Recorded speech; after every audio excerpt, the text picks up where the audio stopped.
আসসালামু আলাইকুম বন্ধুরা, আপনারা সবাই কেমন আছেন? আজকে আপনাদেরকে দেখাতে চাই আপনার ঘরে বসেই কিভাবে মোগলাই তৈরি করতে পারেন। আর দোকান থেকে সেগুলো কিনতে হবে না। প্রথমে ময়দা নেবেন, তার মাঝে পানি দিবেন, দিয়ে সুন্দর করে মাখিয়ে নেবেন, সুন্দর করে খামিল তৈরি করে নেবেন।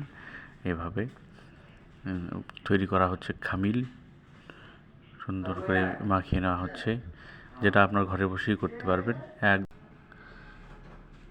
তারপর দেখুন, সুন্দর করে এভাবে গুটি করে নেবেন। সুন্দর করে গুটি করে নিলেন। এই তো খামিল তৈরি হয়ে গেল। এখন সেগুলোকে এই যে মশলা দিয়ে তৈরি করা হবে।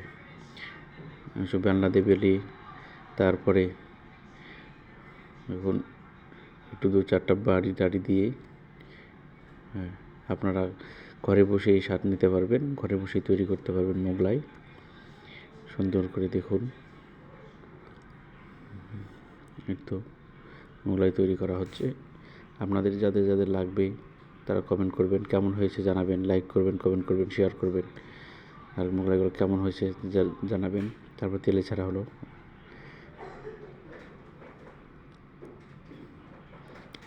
তারপর সেখান থেকে তোলা হবে। এই তো দেখুন, আসুন চায়ের দাওয়াত রইল, চাও খেতে পারবেন আপনারা। তারপরে এই মোগলাই সুন্দর করে ভাজা হচ্ছে, সেগুলো তারপরে তোলা হবে। দেখুন মোগলাই কালারটা কত সুন্দর হয়েছে, সুন্দর কালার হবে এরকম। এতক্ষণ পর্যন্ত আপনারা কড়াইয়ে ভাজবেন, তেলের মাঝে ভাজবেন। এই তো হয়ে গেল একটা মোগলাই, কত সুন্দর। আপনারা এটা খেতে পারবেন। ভিডিওটা কেমন হয়েছে অবশ্যই জানাবেন, লাইক করবেন, কমেন্ট করবেন, শেয়ার করবেন, অবশ্যই জানাবেন। আজকের মতো এই পর্যন্তই, পরে আবার অন্য একটা ভিডিও নিয়ে হাজির হব। আসসালামু আলাইকুম।